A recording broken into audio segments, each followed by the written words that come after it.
My name is Diane. I'm a college student, newlywed, and cat mama of two. I'm not great at doing a lot of things, but I've always been good at learning, so I decided to start a YouTube channel where I focus on gaining new skills. I'll spend 6 months learning something that I've either never tried or am not good at yet, and document my progress here for all of you. Hope you enjoy! He's pretty comfortable with me touching and holding his paws. So now I think it's time to start step 2, which would be to try to get him to touch his paw to my hand. On his. Okay, come on, calm down. Okay, Skittles, up. Very good. Oh, good job.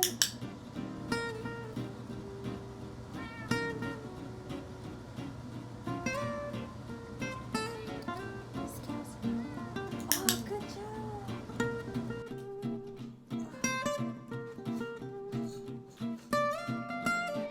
Up here. Come here. I'm doing up here this time. Oh, can you make that big jump? Or are you gonna go to the ground? Oh, you did it. Good job. Okay. Alright. Up. Oh, so good. Sit. Why do you not like to do sitting one? There you go.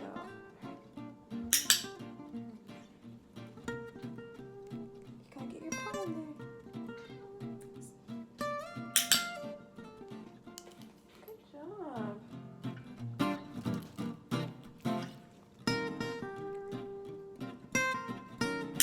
High five. Okay, touch my hand with your paw. There you go.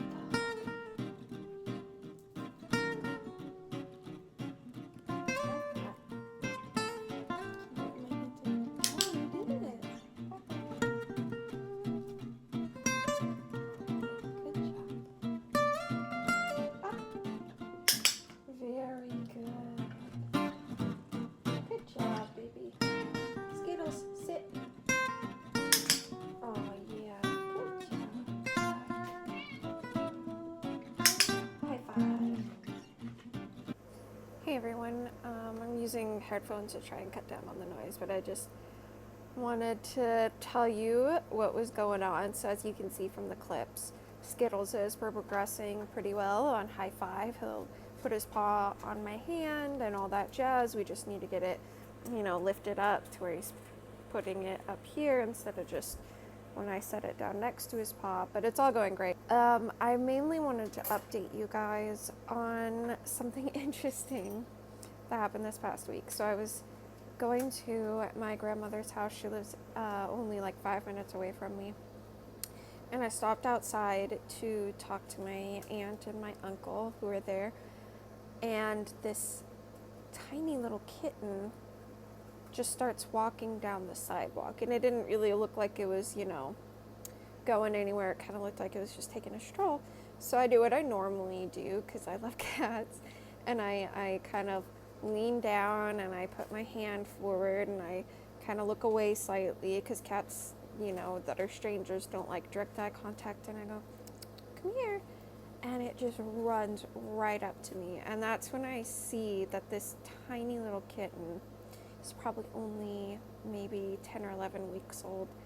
He is just skin and bones and fleas, and I couldn't tell right away because he has very fluffy hair, and I'm sure that his hair would be even fluffier if he wasn't malnourished. He is just the skinniest little dude. So my aunt and uncle are talking to me, and they're like, oh, is he sick? Oh, what's he gonna do? So I reach down and I see if he'll let me pick him up, and he just goes limp as soon as I pick him up, and he starts doing that really loud purr that cats do sometimes when they're asking for help or when they're sick, because I've noticed that cats have a couple different kinds of purrs. I'm not an expert at decoding all of the cats' noises and languages, but I've at least noticed that.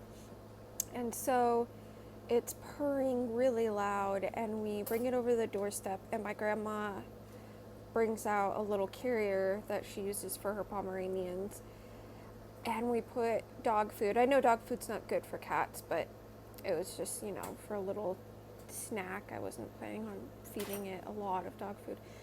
We put dog food in the back of the carrier, and it just goes right into the carrier and starts eating, and it's the hungriest little, it's just chomping down on that food so fast. I was worried it was going to choke because it was that hungry.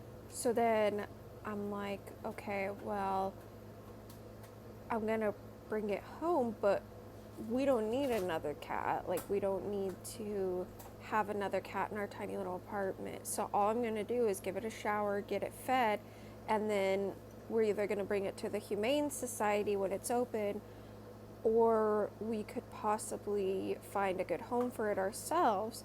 So I don't have any intention of keeping it. So I bring home this tiny little kitten.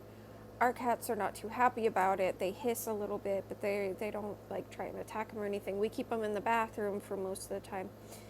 And so Tom gets back because I couldn't get a hold of him. So I just brought it home. Tom gets back and he starts petting the kitty and holding the kitty a little bit, and then puts it back in the bathroom, and we're talking and we're like, oh yeah, like we're gonna get it to the Humane Society, or we're gonna find someone to take him. We were kind of leaning towards finding someone ourselves. That way, you know, we would know what home it was going to. And the next morning I wake up and Tom had woken up before me apparently, and he has that little kitty on his chest, and he is just snuggling the crap out of the cat. And I keep bringing up, hey, like, are we gonna get it ready? Are we gonna start posting on Facebook, seeing if anyone wants a cat? He was like, maybe. I was like, no, Tom. I was being so strong. I was doing so well. I wasn't. But I think he wants to keep it. Yeah, we have 3 cats now. And we're gonna go ahead and see if our landlords will let us keep him. It shouldn't be a big problem. We have a little bit of an extra security deposit for other cats, so I wouldn't imagine that it'd be a problem to get a 3rd cat. We're just gonna try to find space for another litter box. Yeah. So our cats at first were really angry. They were hiding under chairs and on top of shelves, and we didn't let the kitty out, you know, very much. We let him out a little bit, but we had a makeshift litter box, and we have food and stuff in the bathroom, so he's mostly in the bathroom. But we would let him out a little bit. But as of yesterday, because it's been a few days, as of yesterday,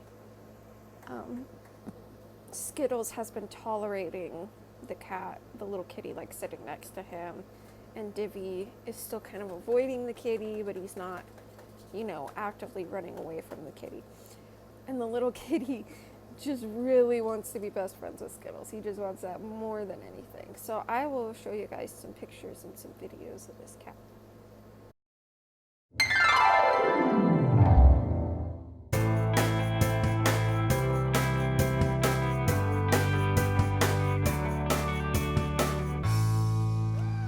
Hi, little baby.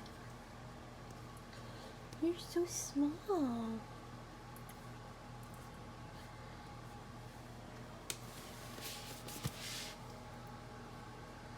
Oh.